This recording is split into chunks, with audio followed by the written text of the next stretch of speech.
मेरे भाइयों नमस्कार, जय माता की। मैं हूं पंडित दिनेश नारायण पांडे और आप देख रहे हैं अपना लोकप्रिय चैनल ग्रहवाणी। आप सभी का हार्दिक अभिनंदन करता हूं, स्वागत करता हूं, आभार व्यक्त करता हूं कि अपना कीमती समय निकाल करके मेरे वीडियो में मेरे सामने गुरु ग्रह के गोचर 2025 की श्रृंखला में आज का वीडियो दूसरा वीडियो है और ये वृषभ राशि पर आधारित है।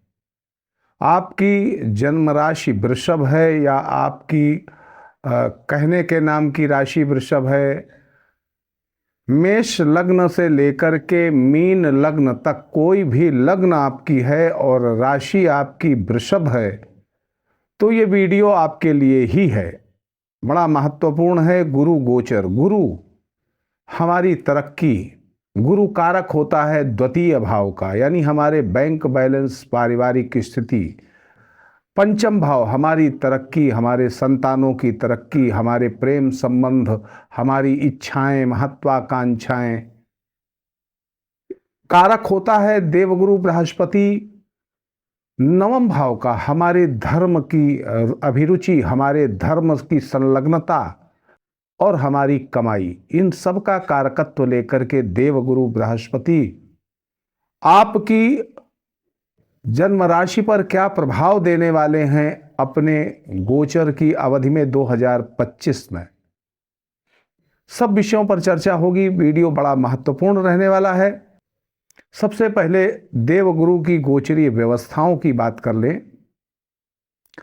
1 मई 2024 जब देवगुरु बृहस्पति दोपहर में 1 बजे वृषभ राशि पर आए थे।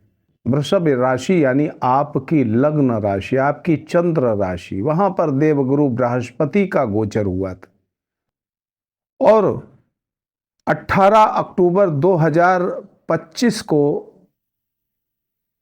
देवगुरु बृहस्पति अतिचारी होंगे।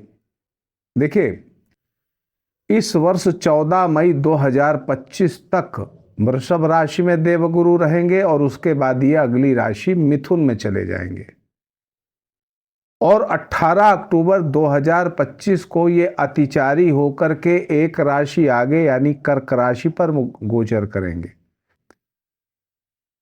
शाम को 7:51 पर इनका कर्क राशि पर गोचर होगा 18 अक्टूबर 2025 को।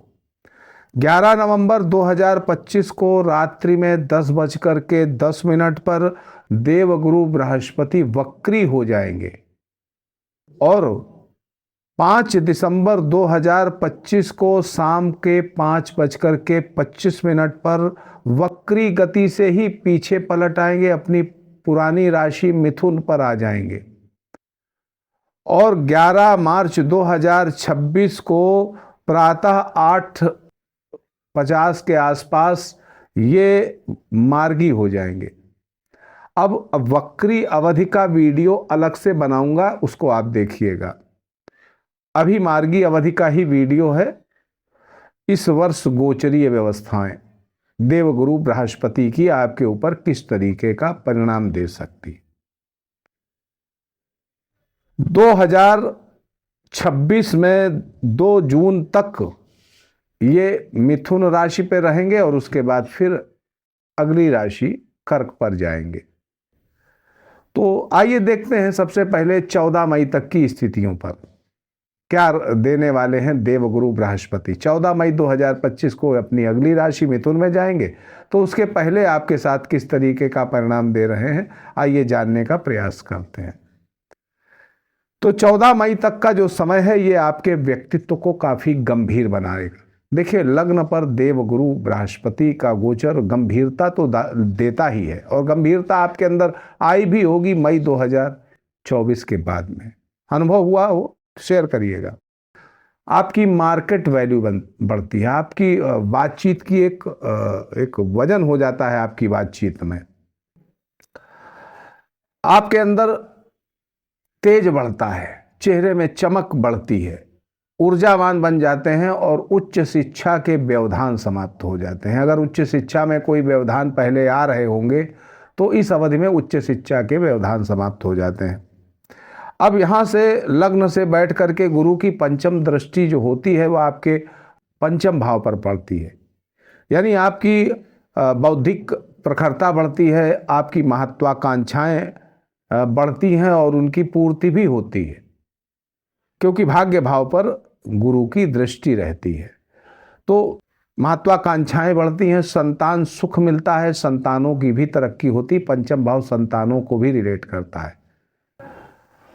आपके दाम्पत्य जीवन पर इनकी सप्तम दृष्टि पड़ती है, तो दाम्पत्य जीवन सुखमय हो जाता है और विवाह होने की संभावना हो जाती है। तो अभी मई तक ऐसी संभावना है, अगर विवाह योग्य हैं आप और विवाह होने की इच्छा है घर वालों की, तो आपका विवाह तय हो सकता है मई तक। व्यापार में वृद्धि होती है, माता पिता का सुख अच्छा मिलेगा, यश कीर्ति अच्छी होगी, पारिवारिक सौहार्द भी अच्छा रहेगा लग्न में गोचर के दौरान, यानी 14 मई 2025 तक। खर्चा बढ़ता है। नए वर्ष की शुरुआत से ही आपके व्यक्तित्व में सुधार आया होगा। अब आया है तो कमेंट करके जरूर बताइएगा। खर्चा बढ़ता है, गृहस्थ और पारिवारिक सुख अच्छा रहेगा। राजा तुल्य ऐश्वर्य वैभव संपन्नता मिलती है, क्योंकि शुक्र जो आपके लग्नेश हैं, इनके साथ इनकी तात्कालिक मैत्री संबंध 14 मई तक बना हुआ है। इसलिए आपको राजसी सुख भी मिलेगा, ऐश्वर्य भी मिलेगा, वैभव भी मिलेगा, धन संपदा भी मिलेगी, यानी यहाँ पर तरक्की हो सकती है। अब जो जिस स्तर पर है उसी तरह की तरक्की होती है, जो जिस स्तर का है उस स्तर से तरक्की होती है। शनि के साथ इनका जो तारतम्य है, शनि आपके भाग्येश हैं, आपके कर्मेश हैं, और शनि से भी इनका तारतम्य अच्छा ही है 14 मई तक। तो उसका मतलब ये है कि व्यापार व्यवसाय में भी तरक्की होगी, राजनैतिक छवि बढ़ेगी, संतान सुख मिलेगा, स्वभाव में गंभीरता आएगी, और राहु के साथ भी इनकी तात्कालिक मैत्री संबंध बन रहा है। तो छल कपट से बचेंगे, धोखे से बचेंगे, कोई आपको धोखा नहीं दे पाएगा। तो ये तो रहे अच्छे परिणाम। अब देखिए, ज्योतिष ग्रंथ कहते हैं कि चंद्र लग्न में गुरु का गोचर अच्छे परिणाम नहीं देता। अज्ञात भय रहती है, अज्ञात भय का डर रहता है, मान हानि भी कभी कभी हो जाती है, रोजगार में भी विघ्न बाधाएं आती हैं, राज भय और मानसिक परेशानियां रहती हैं। देखिए, गुरु के साथ ये है कि गुरु जिस भाव पर गोचर करता है उस भाव में थोड़ी सी कमी कर देता है। तो लग्न में गोचर करेगा तो स्वाभाविक रूप से आपके अंदर अज्ञात भय आ सकता है, आपका स्वास्थ्य थोड़ा बहुत प्रभावित हो सकता है, आपके खर्चे बढ़ जाते हैं, आप अपने मन के हिसाब से खर्चे करने लग जाते हैं, तो स्वाभाविक रूप से आर्थिक स्थितियों में भी फर्क पड़ता है। लेकिन अच्छाइयों को भी समझिएगा। रजत पाद से आगमन हुआ था देवगुरु बृहस्पति का 1 मई 2024 से। तो रजत पाद यानी चांदी के पाए से जब आगमन होता है देवगुरु बृहस्पति का, तो बहुत अच्छे परिणाम मिलते हैं। अब अच्छे परिणाम भी आपको मिले होंगे, अब कुछ समस्याएं तो रहती हैं लेकिन अच्छे परिणाम मिले होंगे। कष्टों में कमी आती है, भाग्य वृद्धि होती है, और शारीरिक स्वास्थ्य पर आपको ध्यान जरूर रखना चाहिए। मैंने बताया, स्वास्थ्य का ध्यान जरूर रखने की जरूरत है। आपको कर्तव्यनिष्ठ जीवन शैली अपनाना चाहिए। देखिए, लग्न पर गुरु का गोचर, यानी आपको अपनी जीवन शैली में सुधार करना चाहिए। आप सुधार करेंगे तभी बेहतर परिणाम ले पाएंगे। आपको आपके ऐश्वर्य की वृद्धि हो, सुख सौभाग्य बढ़ेगा, लेकिन कब? जब आप अपनी जीवन शैली में सुधार लाएंगे। यही देवगुरु बृहस्पति का कहना है। पारिवारिक जिम्मेदारियों को अच्छे से निर्वहन कर सकेंगे, लेकिन परिश्रम भी करना पड़ेगा। ऐसा नहीं कि बस बैठे और सब कुछ मिल गया, परिश्रम भी करना पड़ेगा। आप हर प्रयास में सफल होंगे, आय के भी नए स्रोत आपके बनेंगे, व्यापार बढ़ेगा, इष्ट मित्रों का सहयोग भी आपको मिलेगा। जीवन शैली में सुधार बहुत आवश्यक है। अब लग्न के आधार पर भी बता दूं, जिनकी मेष लग्न है, वृषभ राशि है, उनको गृहस्थ सुख, उनको भाग्योदय आसानी से होगा, विद्या प्राप्ति के लिए भी अच्छा रहेगा। वृषभ लग्न है, वृषभ राशि है, तो सब कुछ अच्छा रहेगा, लेकिन शत्रु बढ़ जाएंगे, बेवजह आपकी शत्रुता बढ़ जाएगी। मिथुन लग्न है तो गृहस्थ सुख काफी अच्छा मिलेगा आपको, गृहस्थ सुख बढ़ जाएगा।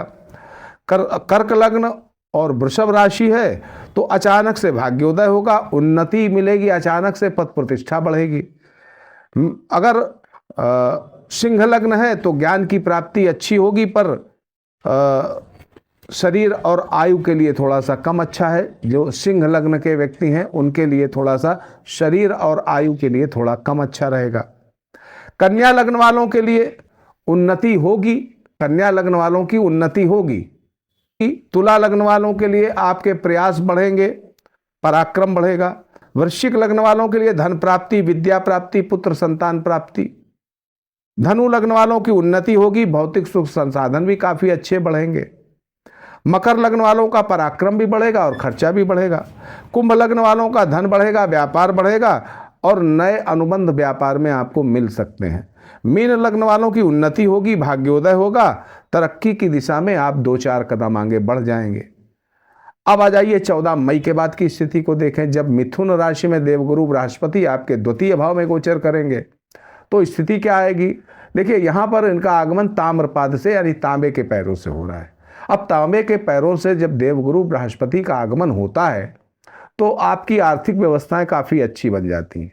धन संपदा वैभव सब अच्छा मिलता है आपको, अखंड सौभाग्य मिलता है, लक्ष्मी जी की कृपा आपको मिलती है, आत्मनिर्भरता बढ़ती, नौकरी मिल सकती है, आप अपना व्यापार स्थापित कर सकते हैं। धर्म कर्म सामाजिक कार्यों में संलग्नता बढ़ेगी आपकी।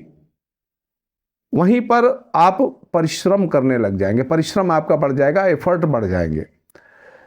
पारिवारिक कलह हो सकती है क्योंकि द्वितीय भाव में गोचर, मैंने बताया कि जहां पर गुरु गोचर करते हैं वहां थोड़ा सा कमी कर देते हैं, तो द्वितीय भाव में गोचर होगा, पारिवारिक दुख, पारिवारिक क्लेश थोड़ा सा आपको मिल सकता है। श्री कृष्णाय वासुदेवाय हराय परमात्मने प्रणतः क्लेश नाशाय गोविंदाय नमो नमः अच्छा मंत्र है, इसका पाठ करिएगा, घर में क्लेश नहीं रहेगा। पुत्र जन्म होने की पूरी संभावना में रहेगी। 14 मई के बाद आपको पुत्र रत्न की प्राप्ति हो सकती है। आपको अगर ऐसा अनुभव हो तो मुझे कमेंट करके अपनी खुशी जाहिर करिएगा। सुख समृद्धि बढ़ेगी और चल संपत्ति आपकी बढ़ सकती है, आपका कैश बढ़ सकता है, बैंक बैलेंस बढ़ सकता है, आपको अच्छे लाभ मिल सकते हैं। अब इसमें भी अगर देखें तो मेष लग्न वाले जो हैं, मेष लग्न वालों के लिए 14 मई के बाद में धन वृद्धि तो निश्चित तौर पर होगी, बैंक बैलेंस तो निश्चित तौर पर बढ़ेगा। वृषभ लग्न वालों के लिए बिल्कुल लाभ होगा, कमाई बढ़ेगी, पर मध्यम गति से बढ़ेगी, बहुत फास्ट तरीके से नहीं बढ़ेगी।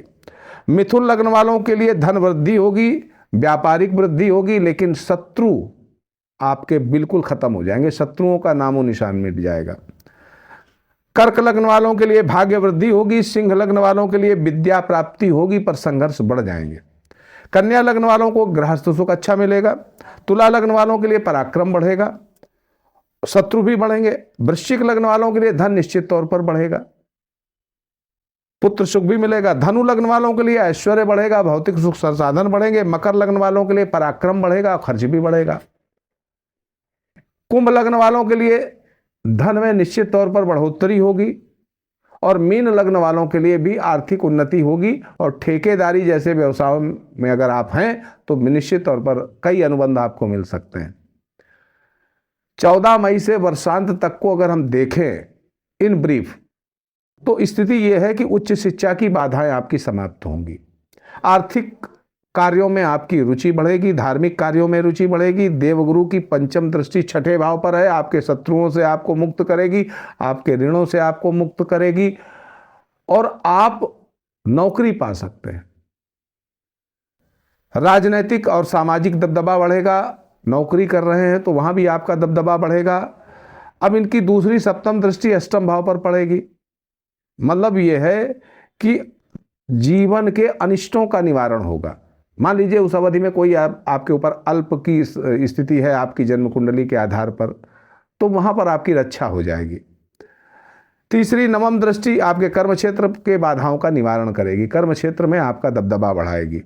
वाणी दोष आपको हो सकता है और वाणी दोष करना भी नहीं चाहिए, यानी उस समय गलत जबानी नहीं करनी चाहिए या झूठे आश्वासन भी नहीं देना चाहिए, नहीं देवगुरु बृहस्पति फिर घर में क्लेश पैदा कर देते हैं। मुकदमेबाजी से धन प्राप्ति होगी, रोगों से मुक्ति मिलेगी, शत्रुओं से मुक्ति मिलेगी। कुल मिलाकर के देवगुरु बृहस्पति का गोचर वृषभ राशि वालों के लिए काफी अच्छा दिख रहा है। बाकी आप अनुभव करिएगा। आप सुखी रहें, समृद्ध रहें, इसी मंगलमयी कामना के साथ मैं पंडित दिनेश नारायण पांडे आपसे विदा लेता हूं। प्रेम से बोलिए जय माता की।